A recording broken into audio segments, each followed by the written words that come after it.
CMR shopping mall మన height Nagar లో భాగ్యలతా కమాన్ పక్కన ఫిబ్రవరి 29న ప్రముఖ సినీ తారలచే గొప్ప ప్రారంభం. అందరికీ నమస్కారం.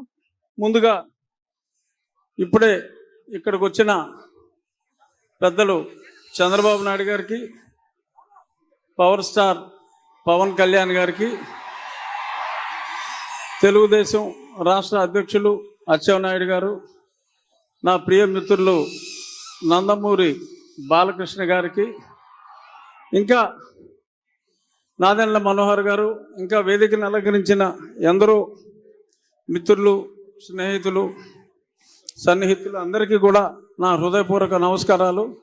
అందరికన్నా ముఖ్యంగా ఈ సభకు ఇక్కడ విచ్చేసిన తెలుగుదేశం పార్టీ కార్యకర్తలు, జనసేన పార్టీ కార్యకర్తలకి నా శుభాభినందనలు.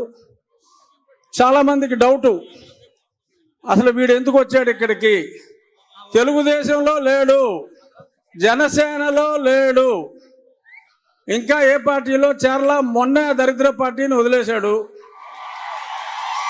ఇక్కడికి ఎందుకు వచ్చాడు అంటే, నేను ఇంకా ఏ పార్టీలో ఇంకా చేరనప్పటికీ ఇక్కడ జరుగుతున్నది ఒక సైకాసురుణ్ణి దింపటం కోసం, ప్రజాస్వామ్యాన్ని పరిరక్షించడం కోసం ఇద్దరు గొప్ప నాయకులు తమ ఇగోలన్నీ పక్కన పెట్టి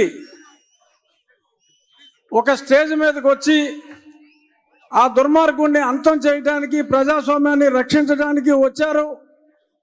ఒక ప్రజాస్వామ్య రక్షకులు ఒక స్టేజ్ మీద ఉన్నప్పుడు వారికి అభినందనలు తెలియజేయడానికి, పైగా ఇది నా నియోజకవర్గం కాబట్టి అందుకని నేను ఇంకా ఏ పార్టీలో చేరకపోయినా ఇక్కడ ఉన్నా. ఇప్పుడు కృష్ణార్జునులాగా చంద్రబాబు నాయుడు గారు, పవన్ కళ్యాణ్ గారు ఆల్రెడీ కలిశారు. నేను 2 సంవత్సరాలుగా చెప్తున్నా, అందరూ కాదన్నా, ఎంతోమంది అది ఎలా కుదురుతుందన్నా కూడా ఖచ్చితంగా ఒక దుర్మార్గుని అంతం చేయాలంటే బ్రహ్మ విష్ణు మహేశ్వరులే కలిశారు. వీళ్ళు కలవాలి అన్నా వీరిద్దరూ ఇప్పుడు కలిశారు. అతి త్వరలో నా ఆకాంక్ష కృష్ణార్జునులై వీరిద్దరూ కురుక్షేత్రంలో ఈ 151 మంది, అంటే అభినవ కౌరవులు 151, వీళ్ళందరినీ తుదముట్టించే కార్యక్రమంలో ఆనాడు ఆ జెండా మీద, కాషాయ జెండా మీద కపిరాజు ఉంటే నేను ఊహించేది నరేంద్ర మోడీ గారిని, తప్పకుండా పవన్ కళ్యాణ్ గారు అహర్నిశలు మొన్నే చెప్పారు, తిట్లు తిన్నా నేను వదిలేది లేదు అని. తప్పకుండా రాబోయే 4-5 రోజుల్లో ఒక గొప్ప అద్భుత సృష్టికి అంకురార్పణ జరిగి, ఇప్పుడు మనల్ని సర్వనాశనం భ్రష్టు పట్టించిన వ్యక్తి చరిత్ర పుటల్లో కలిసిపోయే సమయం వచ్చింది. నేను రోజు మిమ్మల్ని 1 గంట సేపు వాయించేస్తున్నా, రచ్చబండల పేరు చెప్పి.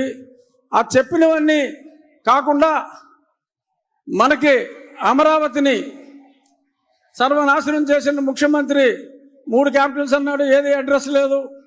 సరే, మొన్న ఫ్లోటింగ్ బ్రిడ్జ్ చేస్తే అది పోయింది.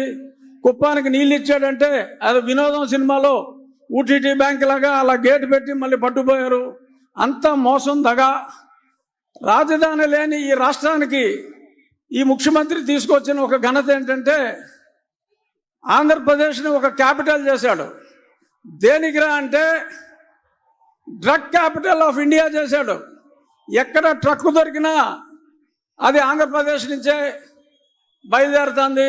డ్రగ్స్ దొరికితే మరి ఇక్కడ కాకినాడ పోర్టుకు వచ్చి ఎవరో ఆషికి ట్రేడింగ్ అని దానికి ట్రేసెస్ అన్నీ కూడా మనం చూసాం. డ్రగ్ ఆంధ్రప్రదేశ్ని రాజధానిగా చేశారు తప్ప ఈయన చేసిన అభివృద్ధి ఏమాత్రం లేదు. మహిళలు తాలిబొట్లు తెగిపోతున్నాయి, పటాపటా పటాపటా. ఆ చెత్త మందు తాగి 60 రూపాయల మందు 200 రూపాయలు ఇచ్చినట్టే ఇచ్చి మీ జేబులు గుల్ల చేస్తున్నాడు. చెప్పుకుంటే 100 కోటి. అది ఎలాగో పెద్దలు చంద్రబాబు నాయుడు గారు, పవన్ కళ్యాణ్ గారు ఆ దూషణ భూషణలన్నీ వారికే వదిలేస్తున్నా. నా రిక్వెస్ట్ ఒకటే, భేషజాలని వారిద్దరూ ఎలా అయితే భేషజాలు పక్కన పెట్టి అన్నదమ్ముల్లా కలిసిపోయారు.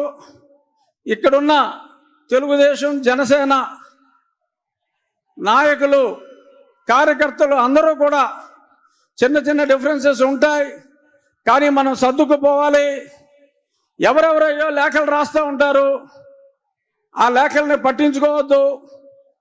వారిద్దరూ ఎంత అన్యోన్యంగా ఉన్నారో మనం అందరం కూడా, నేను తొందరలో మీ దగ్గరికి వచ్చేస్తా.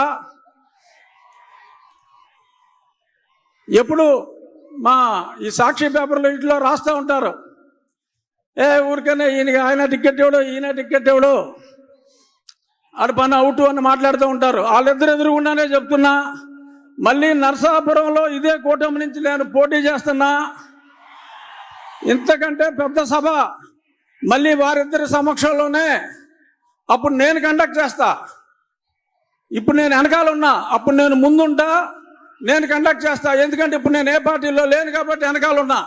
చాలామంది ముందున్నారు. ఇంకా పార్టీల్లో చేరబోయినప్పటికీ మరి కొంత చొరవ తీసుకుని జై తెలుగుదేశం, జై జనసేన, జై బీజేపీ. Thank you. ఇప్పుడు